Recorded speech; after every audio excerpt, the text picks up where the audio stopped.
Hey, Wichita, I am back, your host, Officer Chad Ditch, but I am here with my co-host, Officer Trevor Macy, and I'm so glad you're finally back. Bro, it has been a long 2 weeks. It has. So it's been different on the podcast without you. Yeah. You guys had some good ones, man. I saw Kimry was on here. Yeah, I didn't say it was bad. No, I didn't say it was bad. I just said it was different. Either. Yeah. Because you weren't here. That's good. You know, because we've done so many in a row together, you know, that we kind of like start gelling and everything. And yeah, now we're going to have to like basically restart from square one. Like, you don't think we'll just like, pick who up? Who are like you? Well, what are you doing here? My name's Jeff. So, oh man, how you been? I've been doing well. Yeah, staying busy as always. Right. How have you been? Good, man. I was at a PIO conference last week. Public Information Officer. Yes. Sorry. For those who don't know. That, yeah. In Florida. So that very was cool. Yeah. I bet it was warm. It wasn't too bad. It rained, but down there in Florida, when it rains, it doesn't pours.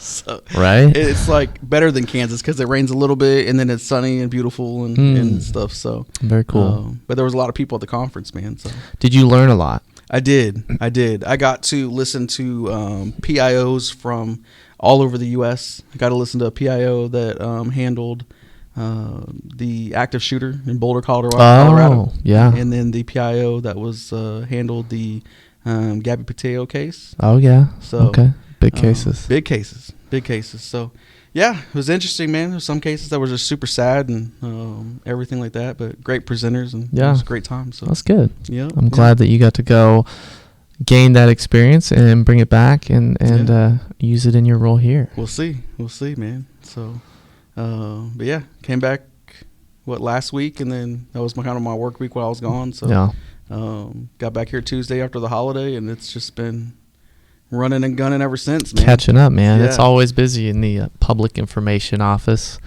as you know. So we're here on a Wednesday. We are. It is a You're Wednesday. not wearing pink. I'm not wearing pink. Well, I am wearing pink. For all those that are watching or listening, I usually dress down on the show, you know, just to give it a more laid back kind of feel. And then I go put my suit and tie back on. I just stopped dressing down because I don't feel like changing. Too much work for you? It's too much work. Yeah. Too much work. I got to take my shirt off, do the podcast, got to put my shirt back on. Well, you have your own office, so it's like you can feel comfortable to shut the door. You know, I but that's like 3 minutes of my day I'm spending. I'm sure somewhere in your day you can get 3 minutes back. I don't know. You know? I don't know, Chad. I mean, I don't know. True, I keep a tight schedule. So, how was your Labor Day? We just got done over that. I did nothing. I did no labor whatsoever. I stayed home. I stayed indoors actually the entire day and played video games, watched TV. That's it. I was so tired. I didn't want to do anything. I saw we had some big announcements while I was gone too, man. Chief, our interim chief, announced that he's going to be retiring. Yeah, he did. Happy for him. Obviously, 31 plus years on the department. It's a long time. It's a long time. It's definitely a long career.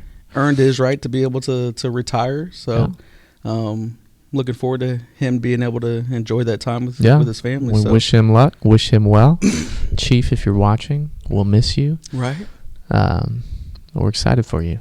You know, I've talked about it before. He was my lieutenant when I was in the academy, and my daughter's getting ready to start softball, and we had to get her birth certificate. And in a pile where her birth certificate is actually my graduating photo that they take in front of the law enforcement memorial. Mm-hmm. And there he was in the Browns. Nice. Yep. So I was like, man, now he's retiring. Yeah. So 7 years later from that day. End of an era. Mm-hmm. But yeah, man, I didn't do nothing either. Wife and I watched a lot of movies and stuff. Kind of hung out. And that was it, man. Yeah. Watched a new movie on Netflix with Kevin Hart. Is that the one with him and who else? Mark Wahlberg? Yes. Okay. Yeah. I've heard about that one. I haven't seen it though. It was good. It was decent. Yeah. You know, because he's got like a contract with Netflix right now, so he doesn't make movies that go into the theaters and stuff. He does like straight to Netflix movies now. To Netflix That's the same thing Adam Sandler did for a little while. Yep. So I don't know how I feel about that. Right? Some of them are okay. Some of them are just not. Not that great. This one I thought, because his movies normally are, you know, my kids are almost 14 and 16 and stuff. So most of my kids can watch. This one was definitely not one thing. Okay. Yeah, we got about 5 minutes in, and I was like, hey, y'all need to go. Not for the kids. Yeah, definitely not for the kids, man. So. Are you a Game of Thrones person? No, not at all. You never saw that? No, okay, so you're not. Something about a dragon coming up, right? House of Dragons. Yeah. They just had their 3rd episode over the weekend, so I watched that. I've been seeing that a lot on my timeline on Facebook and stuff. I like it. I was a big Game of Thrones person. I read all the books and then watched the show. And the show was decent up until the last season. It just tanked. Did it? But this new show is pretty solid, I think. See, and I was on the elevator right before I went to Florida. When I was here, I was on the elevator, and some guy, just normal conversation, was just like, "Hey man, how you doing?" He's like, "Good man. I'm really looking forward to that House of Dragons or whatever." And I was like, "Oh yeah." No clue what he was talking about at all. Well, if you're listening, if you're a fan, sorry, I had no clue what you were talking about. Some people like Game of Thrones and like these other shows. It's like a religion for them. It's like they have a dogma about it, and they have to like religiously watch these shows. I'm not that extreme about it, but there's some diehards out there who just won't. Yeah. So transitioning briefly, because I haven't been working on my segues. Did I say that wrong? No. I just looked at me like I used the wrong word. No, I was just looking at you because that's a terrible segue, but go ahead. Yeah, it is. Fantasy football starting back. Oh, yeah. Season starts this coming Thursday or tomorrow. Did you do your draft already? Bro, I had 3 drafts. Oh, that's a lot. I'm in a dynasty league on one of them. So, yeah. I did 1 draft. I got a B rating. I was the 10th pick. Dude, that one sucks. Yeah, right? I hate that position. Yeah. Because I can't get any of the initial players I want. Yeah. Are you in a PPR league or? Mm-hmm. And then I think so you guys do 2 quarterbacks or just 1? I just have 1. Yeah. And then I got my backup. But then you have a tight end and like a flex and 2 wide receivers. Yeah, I got you. Yeah. So one of my leagues my cousin that listens to us, he has a league where it's 2 quarterbacks, and then you have your running backs, wide receivers, tight ends, and then you have like a super flex also. So I got Josh Allen and Patrick Mahomes. Oh, nice. Or no, sorry, Matthew Stafford. Okay. Mahomes. Still. Yeah. That's good. Yeah, I didn't get any of those guys. Dude, so I'm super excited. I about threw people for a curve because I like to draft quarterbacks first. Most people like to draft running backs. Yeah. It's not my niche. I won't go never straight for the quarterback. Yeah, go straight for the quarterback. So I was picked number 8. Okay. And I ended up with Mahomes because everybody else just goes running back or something like that. And it came back to me, and I'm like, bro, I should just throw a wrench in this and just grab Josh Allen right now as the backup because then it takes away that. Right. But I didn't. I needed a running back. So. I did that a couple years ago. I went straight for Mahomes my first pick, and then everybody started scrambling for quarterbacks after that. But I didn't end up winning that season, so my strat didn't pay off. But it's all about strategies, and you got to look at stats and statistics and stuff like that. Well, the injuries are what kill me most of the time. Yeah. Like I had one year where like most of my starting lineup was injured, and so I had to go to backups, and then it was like none of them scored any points. See, I go for the running backs that also are good receivers, Their team looks for them at that as well because that really brings up the numbers and the points and stuff. So, but speaking of numbers and points and strategies and statistics. Ooh, that's a good segue. I like that segue. Like a couple minutes, brother. You teed that up. I did. We have our crime analysts here today. Crime analysts. 2 of them. These are people that, a lot of times we get Kansas Open Record Act requests or Cora requests about stats from the department and everything. And that's one of many things that they're putting together statistics. They're looking at crime trends. They're putting together informational bulletins for officers on suspects and crime trends and things. These guys are kind of the brains of the department, if you will. So super excited to hear what they have to say. Really excited. They are our guests today. We have Allison Stuhlsatz and Geoffrey Vail. He spells his name. Well, his parents spelled his name Geoffrey. Geo. Jeff with a G. I think that's pretty cool when Jeff's spelled interesting. Like that. There are a lot of different ways to spell Jeff, aren't there? Or is it just the 2? I think it's just the 2. Huh. But I guess I'm thinking of different. I don't know. Different names. I don't know. I don't know where they I was are going here. with that. We will get a refill and we'll be right back with the Allison and Jeff.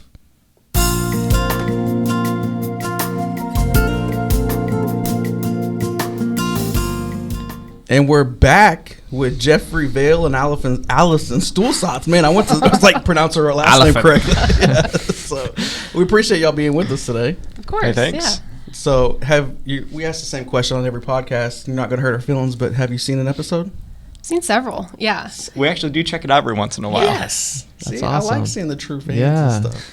We're glad to have some fans on the podcast. So, and you guys are different today because you are the first guests that we have that are not police officers. You guys are a huge asset to our department, but you're our crime analyst. Yeah. So on this podcast, we want people to know who the people are as opposed to what their job title is. But, break it down for us on both, what you do for the department and then who Allison is and who Geoffrey is. So, well, I hate it when people ask us this. I mean, typically when there's any requests that come in from officers or from the media, where those requests usually come to us. Yeah. We also look up crime trends, people associated with crimes, just anything that an officer doesn't have time to look up. Yeah. We try to assist them with that, and then allocate the resources to where they need to be, located. Yeah. Yeah, I mean, it's a really hard job to describe. You can't even get like a good job description at all for it because we do intelligence stuff. Some of us do financial crimes, like looking into money laundering and do analysis on that. It's the stats stuff, mapping, a lot of odds and ends. Never a dull moment up there. Probably lots of dull moments, but we're always busy. We're like the jack of all trades, master of all. Yeah. So how do you guys get into crime analysis? Like how do you guys come to be in the positions that you're in? So I went to college I got my master's in criminal justice, and it just kind of fell in my lap. I think I was a GTA, and one of my instructors was like, "Hey, got this job opening in Topeka," and I was like, "Okay, why not?" I didn't know what I was doing necessarily. I didn't know what my goals were. I just really liked the CJ world. Yeah. And so I ended up getting a job as an analyst in Topeka for a while, and then I went and did some other things after that, but then kind of came back into it when I got here. Yeah. And I like it because it's the law enforcement world without necessarily the law enforcement hours and danger and all that part of it. Right. And it's also really important too because a lot of times, you can't, it's cliche, but you can't see where you're going without knowing where you came from, right? So those stats are important to us because we need to know if what we're doing is working and stuff too. So has there been any specific thing that you guys can remember maybe off the top of your head of a stat that you're like, man, I think I remember this being lower and now it's higher, let me look into that, and then you guys figured it out on your own without us knowing about it first? That's tricky. I feel like we're always second guessing ourselves on things because oftentimes with the data, it's always moving, it's always growing, it's never stagnant. Right. So cases are always reclassified, things are always changing. So we're like, well, it's a little bit off, it's one or two off. I'm like, did we pull the stat right? Yeah. Or or are things just moving around a little bit? Yeah. But luckily, we've been able to set up our analytics to the point where a lot of it's automated to where we know it's correct, and it allows us to make comparisons so we can identify crime trends a little quicker than we had in the past. Because I know sometimes when we have our ComStat, you guys will come in there and you'll talk, and we might see a rise in 20% of something, right? But it was one instance that had 9 specific things going on, and that's the only reason for the rise. So it's really leveled out. Is that what you're kind of talking about? So, some things are like that too. Again, there's so much data that we collect that oftentimes it's hard to dissect each little part and put it in where it needs to go. But I think we try to do the best that we can. Figuring out what's actually important and what's not, and what's kind of a real increase and what's not, and that gets tricky. Is there a wild statistic or data point that you guys kind of pull out in conversation that surprises people that you just kind of use to just hey, did you know this? Is there anything like that you can share? Definitely not for me. Like I said, I try and steer clear of a lot of the stats portion of it. I kind of hand it over to the rest of the team a lot of the time. I think one of the things that really surprises people is the converter thefts that we have right now. Because it used to be, say, 4 or 5 years ago, we might have 6 or 7 converters in a month. Thefts, that is. And now we're up to the point where we have between 100 and 150 a month. Wow. So just such a drastic increase, and now that increase has been occurring now since mid 2020, and so it's kind of like the new normal, right? But but we're still trying to track those trends and identify the types of vehicles and stuff that are being targeted. What are some of the big challenges in your guys' field as far as what you do and things that you have to overcome? Clean data. I mean, I think just like having really good data, because I mean, and that's with any kind of profession that actually utilizes any data. Like just because you're dependent on what the officers are put in, what the questions they ask, and that kind of stuff. So that's important of having all of that. I think that's one of probably the biggest things that we run into, is just having all of the information available for us. Yeah, because there's been a few occasions where we've seen an increase that doesn't look right. And so we'll go back and actually look into the individual cases, and we'll find that there's maybe been a misclassification or something's not classified the right way. And so we have to go back and correct that and look for additional errors that may have branched off of that. But for sure, data collection and being able to base inferences off of that. And then also just the shortage of people. I mean, obviously, there only being 5 of us for all the requests and all the trends that we track and all the job responsibilities, it can be a bit daunting, and prioritizing really I remember takes precedence. Being when I was on CP, I would email you guys and I would feel bad because I know you're already super busy with everything that you do. I still feel bad when I ask you guys for stats. Yeah, that's true. We feel bad when it takes us super long to get back to anybody. I'm like, I'm sorry, I couldn't get it faster. Hey, can you guys just real quick pull all of this stuff and like, on top of everything else that you're doing? Yeah, right. Going back to the clean data thing though, because I know maybe for officers watching this, that's kind of why there's a lot of these new data fields in the RMS system, right? That we check and we notate whether this was a factor or this was a factor. That's pretty much for you guys' benefit, right? Ideally, it is, right? Yeah. Or, I don't know, Allie, if you want to talk about it. I agree. I mean, I think it's for our benefit for polling, for your guys' benefit to get, to like help you with your jobs and stuff out on the streets. But sometimes there's almost too many options that officers, like maybe they'll just find the one that, the top option and then leave it there or not fill in, something else. Yeah. And so sometimes there's so much that officers get overwhelmed and then maybe something doesn't get filled out right. And that's what we're starting to find. It's kind of like those test questions where there's like a correct answer, but then there's like a more correct answer. Right, just because of one word has changed. Yeah. So you have to find which one is most correct. And I don't know if you guys have looked into some of the stuff that you can look into for niche, like for the system, that when you're selecting things as an officer, like descriptors of somebody, that you can like put that they were like missing like certain fingers or like missing their left ear. Yeah. And I mean, I don't think people specific. Are going through and, getting into that in depth, but it's kind of silly how in depth they could actually try and get into there. Yeah. There's a lot of data fields in that. Did you bring some stats with you? Oh, these are just interesting tidbits similar to the converter thefts, but sometimes we go back and when we see like a big increase in something like guns stolen from vehicles, we're like, well, when did this start? Like, because it's been a big increase now for 4 or 5 years. Yeah. And so, of course, we can go back in a lot of our data back to the early 2000s. And so what we saw, at least for gun thefts from vehicles, is it was almost like a light switch flipped back in 2016 when the new law for juveniles. Yeah. Well, and for being able to carry firearms on you and keep them on you. I think it was July of 2016 when the law was enacted. Yeah. But almost immediately after that, people started leaving their guns in their unsecured vehicles. Right. And then the month after that, we had our highest number of guns from vehicles stolen.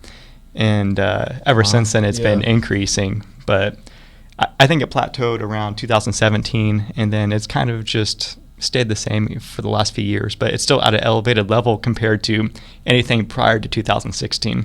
I want to say it went down a little bit after we started posting on Facebook. It did, yeah. About, it definitely did. About guns and cars. And the things with guns and cars is oftentimes it's the hotels, because people will leave their gun in the car at the hotel.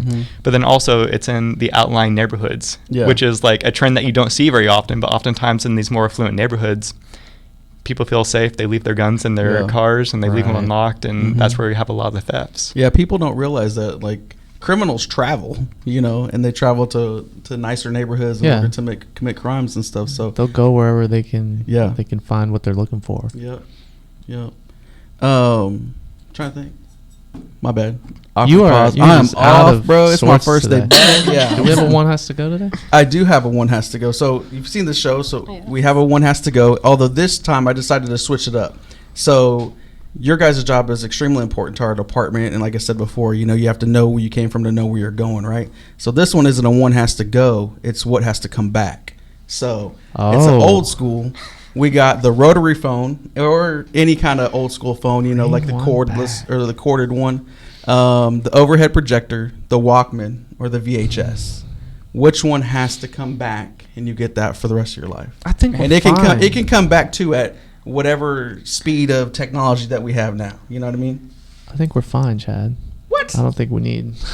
Okay, so the overhead projector, I feel like is something that's close to my heart.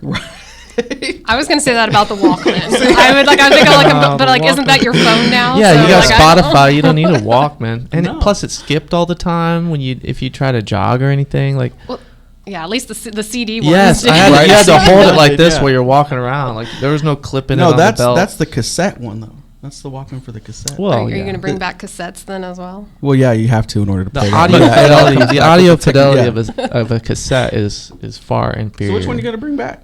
I'm going to go with Jeff. I'm going to bring back the overhead projector because those were fun to do shadow puppets with. Oh, yeah. That's true. Definitely not the phone. It's not the Elmo. I mean, the Elmo just... The Elmo projector? Yeah. Isn't that what it's called? Yeah, that's the one that's like digital, right? Yeah, and it's like...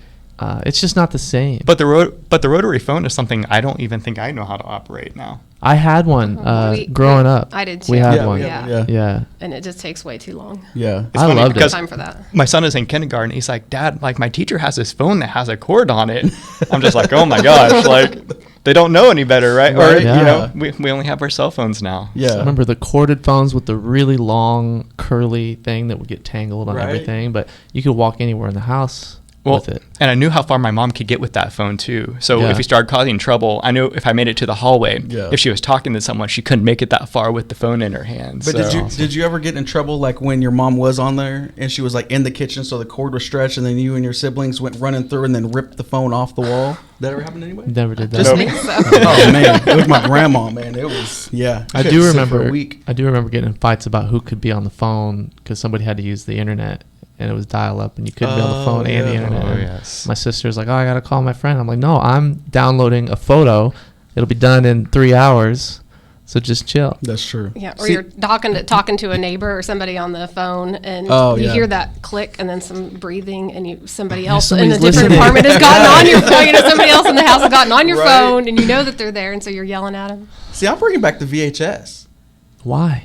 Those were like all the Disney movies were VHS, right? And then they had the coolest cases. They did have the coolest cases, and that's not on there. But you know the rewinder thing that you could put in there because you had to be kind and rewind. Yeah. You remember tracking the tape when it would get all fuzzy and you'd have to go up and track it? Yeah. See, mine was the rewinder. Depending on what your rewinder looked like, that's how you could tell if you were wealthy or not. Like if you had the race car rewinder, bro, you were rich. We had an old VCR that still had like the... I don't know. No, it doesn't use a rewinder? So it was like in the VCR, you could just hit rewind. No, but the rewinder went way faster than the VCR. I never had one. I wasn't in that category then. I didn't even My have aunt and uncle were wealthy and they had it, but theirs looked like a race car, and you just put it in there, push it down, and then the wheels would spin, and it... Like, I used to hate getting tapes from Blockbuster, and they wouldn't be rewound. Bro, so disrespectful. And you'd have to like... spend your time rewinding that. A couple months ago, I went back and watched a VHS, and it's crazy how bad the quality is compared to what we're used to. I'm just like, how did we ever live But the audio is like constantly shifting. It's bizarre. They were playing Jaws at an IMAX. Oh, the IMAX, yeah. And my wife wanted to go, and I'm like, I don't know if like the quality would be all that good. Yeah. You know? The thing though with the old school film, you can upscale that really well because of the definition on the old film cameras. That's why they're able to like upscale Star Wars and things like that, which you've never seen, Chad. Star Wars, man, ain't nobody trying to upscale. Have you guys seen Star Wars? Yes. No. She hasn't. How's that? 50% of the people here have not seen that. Tyler doesn't watch it either. So that's it. That jumped us up to Is that 60%? Can you guys pull stats on the number of people in this department who have seen and not seen Star Wars? We can take a survey on that. That'll take priority today. Yeah. Yeah, all other core requests have been denied and we're postponed until this is done. That's a joke. Don't come from me. So, man, we appreciate y'all time. Oh, we gotta hit on the Chicago thing.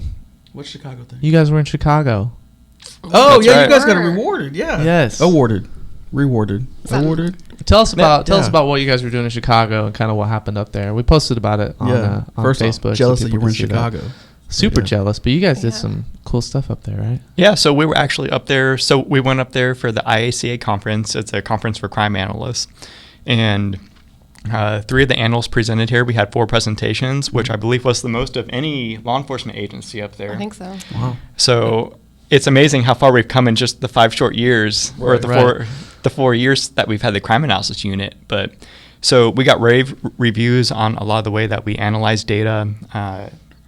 Allie did her presentation on financial crimes and investigations, but yeah, I presented on financial analysis for money laundering, and I presented twice, and I was lucky enough to be a featured speaker for one of those times. Wow. And so you get like the big fancy room. Right. I think I may have had a joke in there about there only being 8 chandeliers, but I normally use 10 in my other presentations. But I mean, it was we were in a fancy hotel. It was really nice.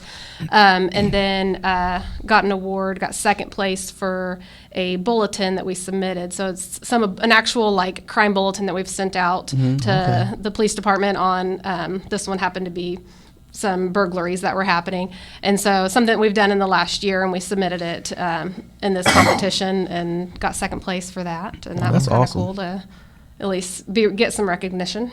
Yeah.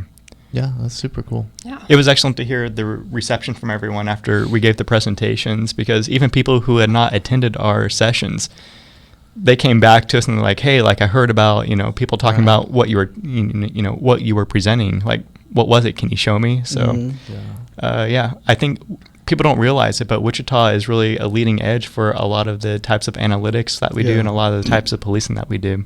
Absolutely. And that's one thing I love about y'all, and not just you two, but your whole section and stuff, is because what you guys do on a day-to-day basis, and then what you provide us, especially when we get those documents and stuff, is people don't understand the time and effort that y'all put in every single day.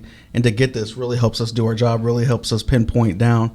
I'm not going to lie, when I first came on and we transitioned from the old CompStat where it was nothing but just pictures of bad guys to now it's all these numbers and stuff, I was like, oh man, this kind of stinks. I want to see the pictures of the bad guys. But then you realize this actually helps us do our job tremendously and cuts out a lot of the extra work and stuff too. So it's cool to see all the new things you guys add to with the recent CompStat presentations, and really helps contextualize a lot of the things going on in the city and formulate plans on how to deal with that. So very instrumental in the mission of the police department, and can't wait to see what else you guys do.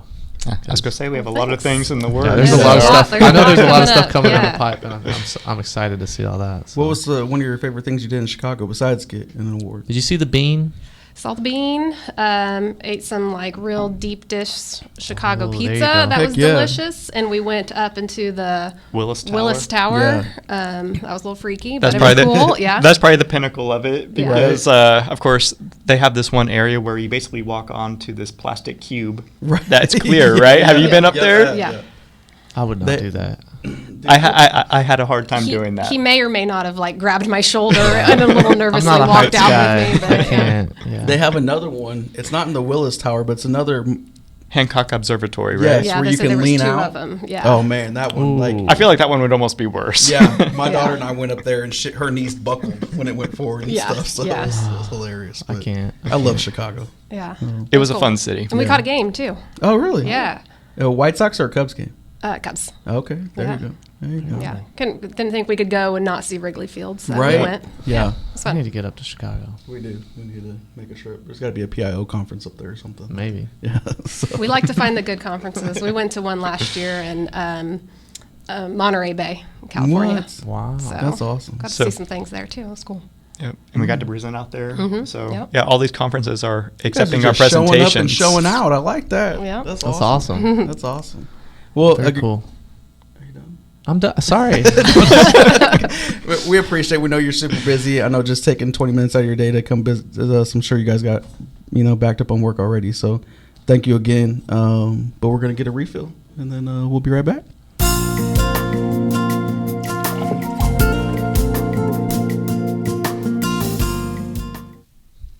We are back from our refill. That was Allison and Jeff. That was awesome, man. They are so smart, bro.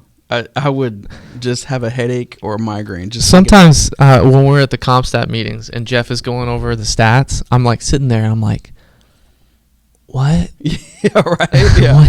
But then he explains. I'm like, oh, okay. Yeah, that makes sense. Yeah. But I'm looking at it. I'm like, these are just, all these numbers. They don't tell me anything. But then they can just look at them and be like, okay, this means this, and that's why this is happening, and that's why. And then you can go back from like 5 years from what it was like at this time of the month. Yeah. 3 years, 1 year, whatever. Well, in the context too that they're able to find and put these things into, you can say, we've seen an increase in this, but it's relatively normal. Yeah. It's within the normal range for the 5-year average and things like that. So it's good that they can, provide the stats without making it seem like, oh my gosh, we have a huge problem. And they say, okay, look at the historical data, bro. And then to go to Chicago, a big city where I'm sure there's lots of other crime analysts that are there, and to take second place. I mean, that's just awesome. You know what I mean? I mean, our unit has been pretty well recognized for a couple years, and they've gotten awards. They're nationally recognized. Mm-hmm. So we're super proud of what they do, and we're not kidding when we say that they have, some cool stuff. Oh yeah, coming down the road. So I'm excited to see what all they're going to be doing and helping us improve the services that the department provides. Yep. It's exciting stuff. So all those cool maps and stuff that you guys see when we post them on our social media pages of crime trends in certain areas, especially the ones that we post of guns getting stolen from vehicles. Yeah. That's all those guys. That's not something that Trevor and I do. That we just say we need this, and they put it together and they get it back to us rather quickly. So. And the daily media reports, daily arrest reports, that comes from them. Yeah. So they produce all the reports and all the data. They got a lot going on. Speaking of a lot going on in what we just referenced, the guns in cars. Yes. Please stop leaving guns unsecured in your vehicles. Yeah. We're gonna keep talking about this until we have a day where it just doesn't happen. Right. So until that day comes, expect us to be harping on it. Because not a good idea. If you like your gun and you want to keep your gun, keep it safe. Keep it secure. Keep it secret. Keep it safe. That's a Lord of the Rings quote. Is it? You probably wouldn't know. You wouldn't know. I would not know. So, speaking of other things, we just had the 5K/1 mile walk for gum. Yep, for gum. Yeah, I had that on Saturday. There was a big turnout. Yeah, I saw it. It was amazing. It's really cool to see that kind of support.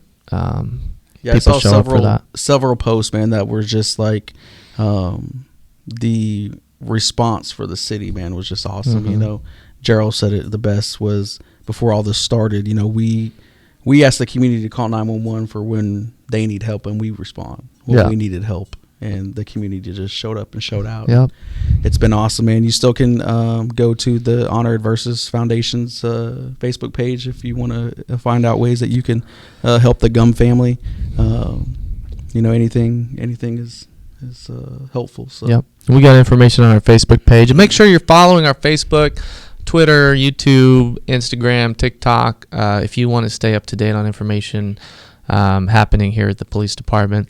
Another thing, if you have questions that you want to ask us, send those to policeweb@wichita.gov, or you can email Chad cditch@wichita.gov, or me, T Macy, @wichita.gov. We'll answer your questions on the podcast. Also, new thing we're doing a secret word, or a code word, if you will, that we're going to say during the podcast. You can email us a suggestion for a word that you would like to use. And then if you can guess what the word was, maybe we'll give a prize or something. Yeah. I don't know. But we had we could do that. We got gun safes we got to give away. Yeah. We had a secret word today. We used it in the podcast. Mm-hmm. We'll reveal what the word was next week. This is some incentive to get people to watch week after week. And we're enjoying. We see some comments and stuff too, man. We really enjoy that. We really enjoy when people ask questions. You had brought up our social media and to follow that.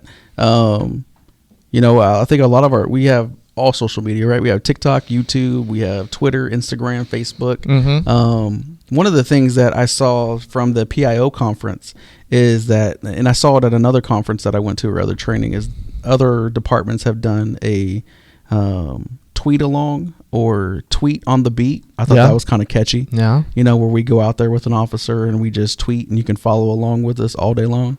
That would be cool. I think that'd be cool. If you'd like to see that, let me know in the comments. Let us know. Let's get some feedback on that.